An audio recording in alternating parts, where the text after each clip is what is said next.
Hello, ladies, gents, and mga ka-half and half. Welcome to our podcast. Again, my name is Che, and this is my Ulo friend, Gian, and we are the Opinions. And ayun, sa mga nakapakinig na, maraming salamat po. At sa mga hindi pa, please do watch and listen. And please do support us. And dun sa mga nagsusupport naman, again, maraming salamat po. So for today's episode, meron tayong guest. Special And guest ba yan? Special na special. Special sa Special ba puso sa ko. heart mo? Special na special LLS sa po. puso ko.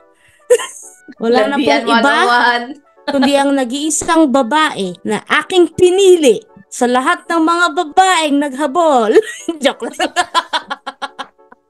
Kapal ng mukha eh. Alright. Ang ating guest, walang iba kundi si Miss Jaylin Mercado. Hoy, hindi man ikaw yun. Ay, Napakita ka. nag-opet talaga siya. Alright, Miss Zendel Saisin. Siyempre, claim ko na yung pagiging Janelyn Mercado ko. Alright, Hello, guys. Welcome. Thank you. Welcome and thank you for being our buena mano. Hope you bring luck to our podcast and lots of, guests. Lots of questions, guests, and hope it's not the last. Many more to come. Yeah, well, thank you, babe. Thank you. And so let's start. Can you introduce yourself? Sino ka nga ba sa buhay ko? Joke lang. Name, age, what do you do? How you make people happy? How you make me happy? No, you can scratch that one. You're blushing. Nag-blush na po.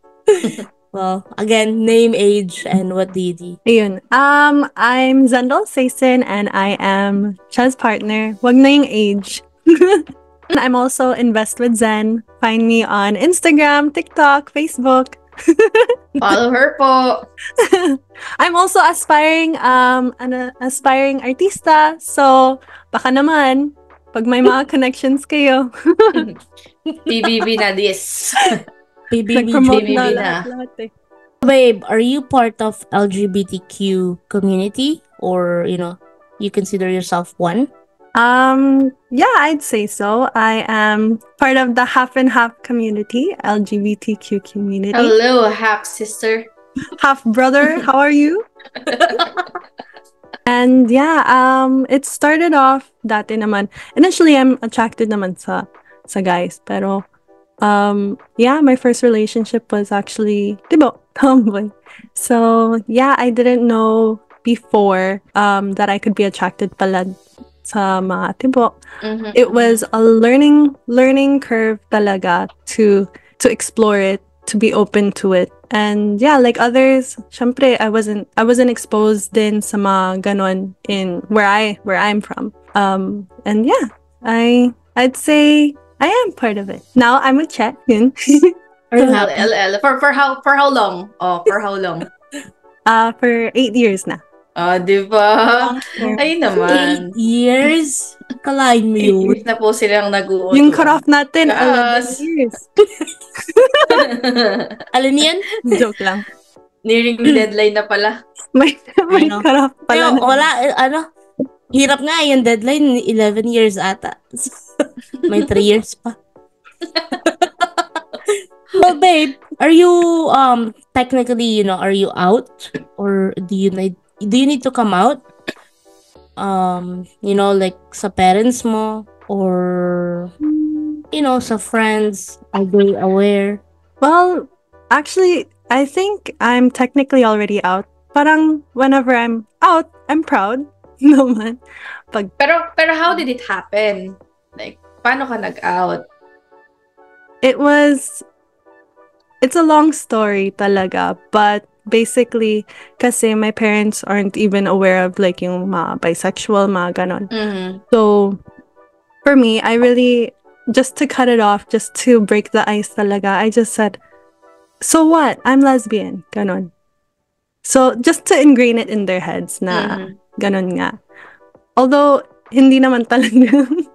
Because, actually, hanggang mga tomboy lang ako, I don't, yung preference ko is hanggang tomboy, I guess, butch, mga ganun. But, yeah, for mga lipstick, I guess we'll also go into mga types later on. But, yeah, sa mga lipstick, my preference is really mga tomboy, mga butch. At least that's clear. Yung mga magtatanong dyan, clear na ha. Gusto niya yung mga tibong-tibo, guys. Yung mga mask pala, ganong tawag, mask. Okay, babe. So, how do you identify yourself? I'd say, I don't know, yung girl na girl. Yung femme. I'd say femme. Ganun. Kasi the way that I dress, very feminine. And then, yun, yung nagka-compliment sa akin is, ikaw. Wow. Wow. Teka lang ha. Be, come here. Paki-invite. Paki-invite nga si Ate Den. Okay, so, Mayayain. well, thanks for that, babe. And, about your parents naman, like, how did they take it? Nung sinabi mo na, you know, That you're a lesbian. yeah, like, that's it, I'm a lesbian. I think it just took them a while to let it sink in talaga.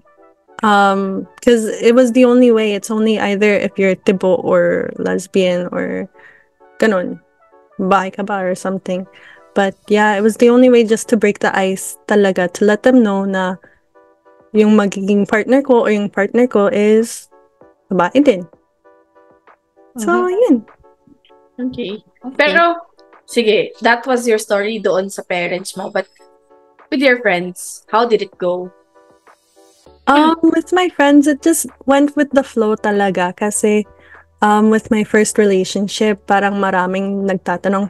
Syempre, butch din siya. So, yung physical appearance, parang lalaki. So, at first, they really thought yung first ko is parang lalaki na nga. Until they heard mga rumors na babae siya.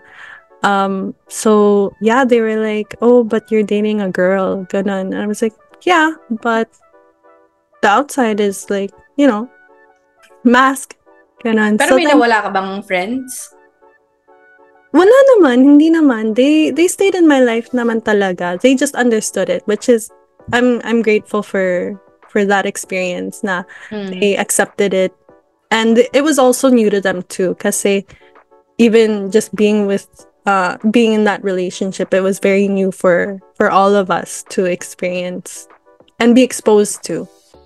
Kasi there's not many na ganon dito sa area namin. So yeah, they just went with the flow too.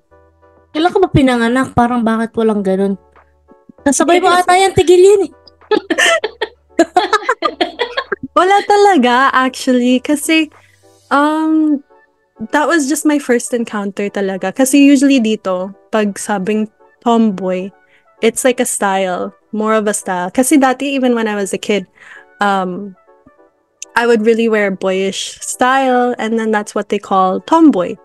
But yung actual na yun, that was my first relationship and first encounter. Then oh my ganun pala. That's why it was kind of hard to really accept or go through as well personally. But yeah, I overcame it. And then I met Che. And then yun, nagtuloy pala yung attraction na ganun. Talaga So, ba? si Che talaga yung Inahabol ako niyan dun sa sa school eh. Sinusundan ako niyan eh. Sinusundan ko sa cafe. Yeah, hinahabol-habol mo ako. Pero that's another story. That's another podcast. Yeah, and then probably Stay tuned. another time na maganda nga yun eh. Tapos gusto nyo maghanap ata tayo Guess ka ulit, ganon. Screenshot, ganon. Like, oh yeah, that's pwede naman. How did you meet? Tapos kayo din ni Ate Den. Sige. Wow. Hindi niya lalabas. Hindi niya lalabas. Okay. Pero ayun, you mentioned having a previous relationship na may tibo, right? Sa tibo din. That's parang dun mo na realize. However, it failed obviously. That's why you landed with Che and you're with her for 8 years na. So, syempre we want to share knowledge, lessons to our viewers.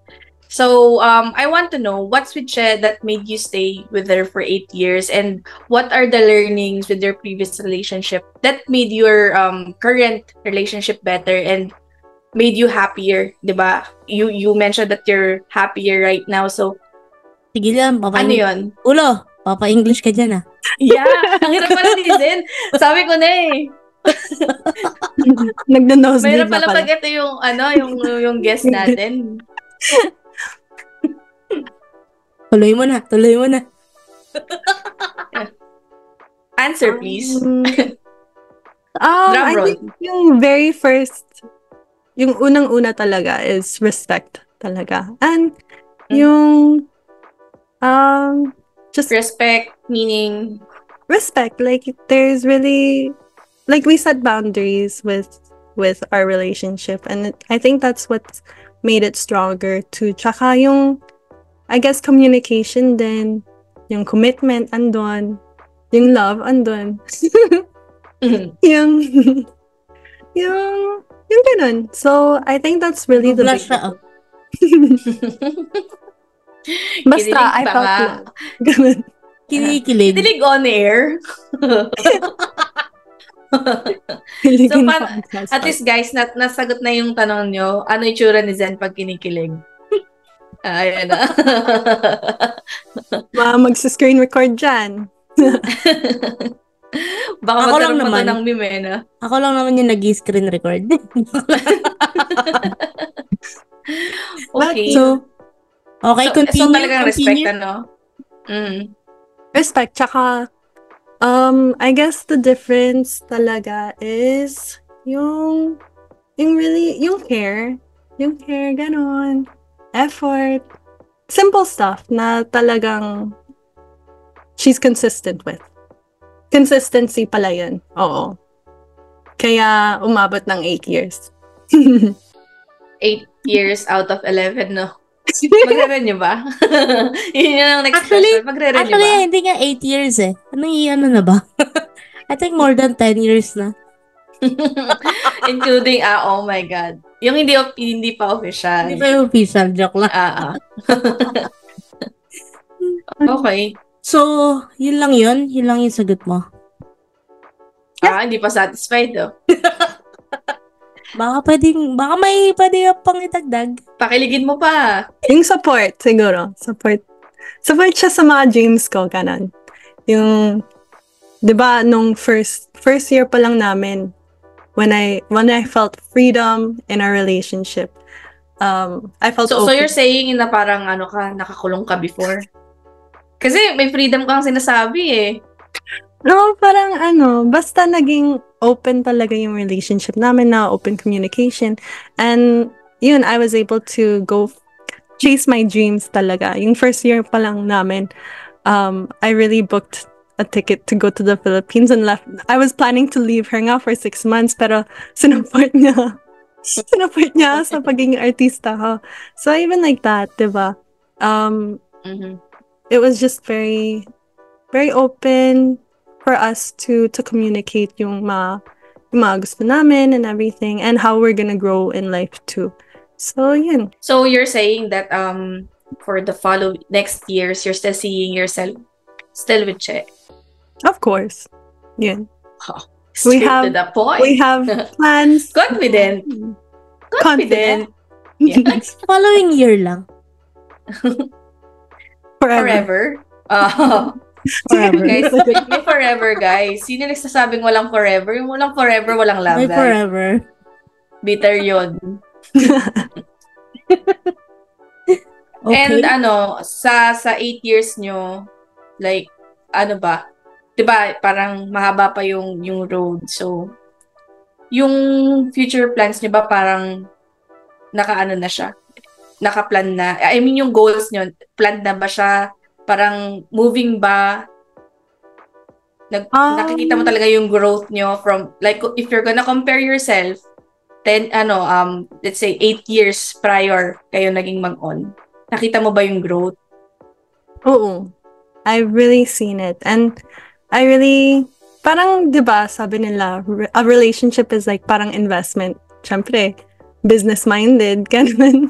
So, there's really, if you see potential naman sa tao, and I've already, before na nag-start kami ni Che, parang I really already saw my future or was visioning yung future ko na how is it gonna be if sasagutin ko si Che. And then I really saw a future naman talaga. Teka lang correction Zen. What's your future kung sasagutin ka ni Che? Correction. Oh, sasagutin i-rephrase mo. Che pala. Sorry guys, hindi ako super sa Tagalog Yeah. But, Kung sasagutin kita. Actually, mali yan eh. Pag natin dinideceive yung pipiliin ba ako ni Che? Totoo yun guys. Ako talaga yung nanligaw. Guys, aminado. Ako talaga yung humabol. So, at least, di ba? Worth it naman. I mean, tsaka, if, I can say naman, if talagang nagustuhan mo siya, or let's say, totoo yung sinasabi mong ginusto mo siya or niligawan mo siya, there's something talaga kay Che na nakita mo. And good thing na hindi ka naman nagkamali sa judgment na yun. Look at you now, di ba? Happier, stronger, di ba? Fiercer, bold. Oh. It's Zendel Saison version 2.0. Oh, di ba? 2.0. Yun talaga. Yeah. So, anong advice mo sa mga, like, yung mga, kasi di ba yung mga tao ngayon, hindi sila nag-aantay eh. Sila din yung parang mga naiinip, gusto ko na magka-jowa, so they go sa mga dating apps, ganyan.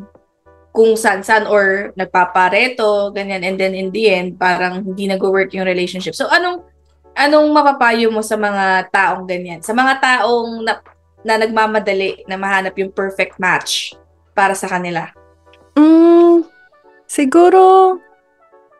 Siguro daw. Sige, habulin nyo na ng kabulin. Siguro kasi personally, ako talaga, if may gusto talaga sa tao, ako yung nagfa-first move. Ako talaga yung nagmo-move sa ganon. Kaya ako yung nanligaw kay Che. That's how I really expressed it. So yung mga nagda-dating app or nagmamadali, I think, go ahead.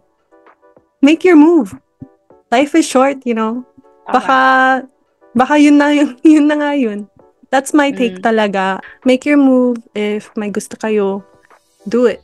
Don't be scared. Kasi baka chance mo nga yun. Like, baka yun na nga yun. The one na yun.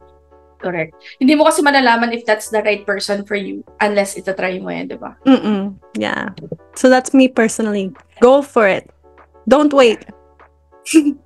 And naman, lipat naman tayo sa half-brother natin dyan.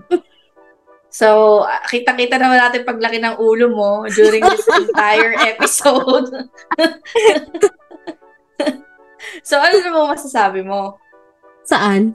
Sa mga binitawang salita ngayon ni Zen, and like, sobrang ganda ng mga, puro compliments nga actually, wala namang negative na sabi sa'yo. I think na may ulo mo times 3 ngayon. So, Yung laki na ng screen eh. Oo. Kasi hindi, ito may mga nababasa rin ako sa social media na sinasabi nila na, kaya, di ba parang, dyan, pumatol ka kasi sa tipo, ganyan. Kaya naging ganyan yung buhay mo, or yung mga ganun ba? I mean, you know what I'm trying to say, di ba? Na parang, lagi kasing kapag may pakit sa isang tao, or hindi naging okay yung turnout ng isang bagay sa isang tao, they always blame yung identity ng tao, yung di ba? So, anong masasabi mo sa mga kapwa nating nasa LGBTQ+++ para maiwasan natin yung ganong situation, and paano mas maging mabuting version ng sarili mo to become the best version na i-offer mo sa partner mo? Honestly, I mean, wala. Joke lang. Ganda ng tanong eh, no? Kasi lang, Parang winalang iya yung sagot. So, yung masasabi ko, opinion ko dun, I think sa akin kasi, hindi mo naman din, kasi totoo. I mean, in a way, right? I mean, let's give din naman yung the benefit of the doubt dito sa mga taong nagsasabi na, pumatol ka sa ganito, kaya ganyan yung buhay mo, kaya ganito. Kasi siguro, in a way, na-experience yun nila. Kasi, I mean, yun nga, pwede nating sabihin na, etong taong to, na, alam mo yun, yung iba kasi nakikinig lang, or nakita lang nila from someone, kaya nila nasasabi yun. 'Di ba na, yung iba naman wala lang, alam mo na, mema lang, 'di ba, na, kasi sabi nung isang ganito, kaya ginaya niya lang din, 'di ba?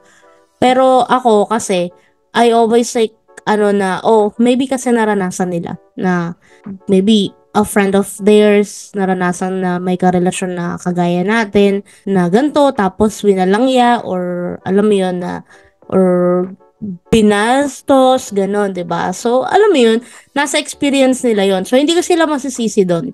So, alam mo yun, karapatan nila na sabihin yun, 'di ba? So, ngayon, sa side naman natin, na alam mo yun, para maiwasan yung mga ganon, just be yourself, 'di ba? And wala naman dapat talaga tayong patunayan, pero syempre dahil nga sa mundo na kung nasan tayo, kailangan natin patunayan, 'di ba? May pressure talaga no? Kahit sabihin mong wala, may pressure Yun talaga talaga yan. yun. Like, parang kahit na, wala akong pakialam, gagawin ko, makapagpasaya sa akin, ganito, ganyan. Hindi Kasi, alam mo yun na, again, kahit wala kang kailangan patunayan, kailangan mo pa rin mapakita. Kasi nga, parang nagawa kasi ng iba Alam mo yun, may mga kagaya natin na nagagawa talaga yun 'Di ba? Hindi ko nila lahat, pero they're able to do that. So, yung mga taong yun, naka-experience nun, right? So, yung mga naka-experience nun, may trauma. So, ngayon, parang lang din yan 'di ba? Sa mga lalaki, lahat ng lalaki manloloko, 'di ba? Tas mga lalaki naman, wag mo naman lahatin, 'di ba? Hindi naman lahat, 'di ba? Pero alam mo 'yun, syempre nagiging na-generalize lahat Ginawa ng isa sa isang tao, nagiging general na siya, 'di ba? Na lahat lahat 'yan kayang gawin to. Alam mo 'yun? So sa akin, 'yun nga, kahit di mo kailangan patunayan, well, just continue proving yourself na hindi ka ganong tao, 'di ba? So like what Zen said, just continue showing respect. I think yun yung pinaka-importante, just yung respeto. And yun, yung sa amin dalawa naman, we're not perfect, right? Especially ako, sa relationship namin, like, multiple times naman kami nag-aaway. But I think what she said yung about communication, di ba? We have that. We have a very, very open communication. Especially sa amin dalawa, I'm very vocal, right? And, yung masasabi ko lang, like, from Zen kasi yung from her past, right? I taught Zen how to be vocal. Because she wasn't. Alam mo yung before, during our first few years, hindi siya nagsasabi. Like, what's the problem? Ganto, ganyan. Wala siyang sinasabi. Kasi she got used to, like, wala lang. Alam mo yun, na parang hindi na pag-uusapan. Right? So, nagpa-piled up. But, I wasn't like that. So, I taught her how to be, how to talk, like, how to communicate with me. And, like, to always talk about it. So yun. For me, my opinion and advice, just really continue to be yourself and continue to show na you're not doing anything wrong, diba? And just continue showing respect to people, kahit hindi sa partner mo, kahit sa ibang tao, although sometimes I don't. I only give respect to people that actually respecting me too. I think that's my personality. If you don't show respect sa akin, well, sorry, I don't respect you too. So, kasi respeto na yan na earn yan 'di ba? I mean, yeah, mabuti kang tao, pero like if people are not really respecting you, then what's the point? I mean, ako lang naman yun. Right? That's my take. Syempre yung iba, they continue to be kind. Like Zen, right? I praise her with that kasi Zen always just wants me to be kind and good person. So, she's just really teaching me every day to be kind, to think about these people. Pero I'm slowly learning, still in progress, work in progress. But yeah, like that's just my take. Yun lang. Thank you. Wow. Just joke lang. Alright, contestant number 1. Okay, tomboy number 1. Next, tomboy number 2. Eh, ikaw, anong masasabi mo sa amin dalawa? Ano ba naman yan? Siyempre, puro lang diyan, Diyos!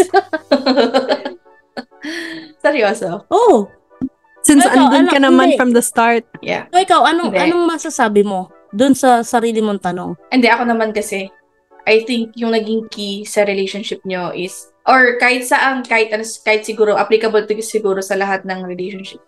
If a person, continues to bring out the best in you, then nasa tamang tao ka. Kasi, if yung worst mo yung nalalabas ng isang tao, definitely, hindi talaga kayo meant to be. Kasi kung pinapasama ka lang niya, patuloy ka niyang sinisira, di ba? At the end of the day, pareho lang kayo magsasuffer. So, kung at the start of your relationship pa lang, nakikita mo na yung sarili mong nasisira, I don't think that it's worth it.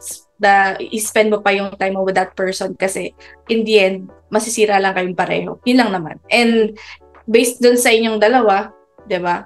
Pareho kayong nag-grow positively. So, I don't think na dapat tapusin yan. I-extend nyo na yung contract nyo. 11 years lang. Okay, may 3 years pa Tama na naman. yan. Witness May ako. 3 years pa bago mag-endo. Ayun. So, yun lang naman. Again, guys, maraming salamat. And this is Ul Opinion. Peace out.